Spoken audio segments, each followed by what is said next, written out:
go. There they are. All the way at the bottom. We are on full flow. Going to the filter since the new outlet pipe is on. So I know that there's no doubt that one, that'll never overflow. Two, it's pulling plenty of solids off the bottom of the tank.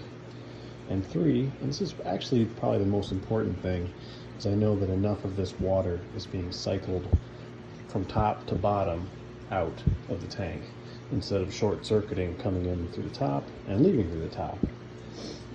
So now that I know that good cycle is happening, there's no doubt in my mind that there's really nothing else I could add to the system.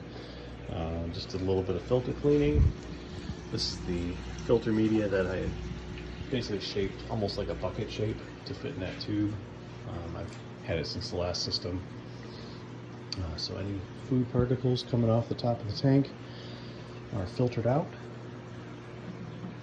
I do have the filter media back in there. Good to go. And of course, same as before, just a couple plants growing, waiting on these guys. Thanks for watching.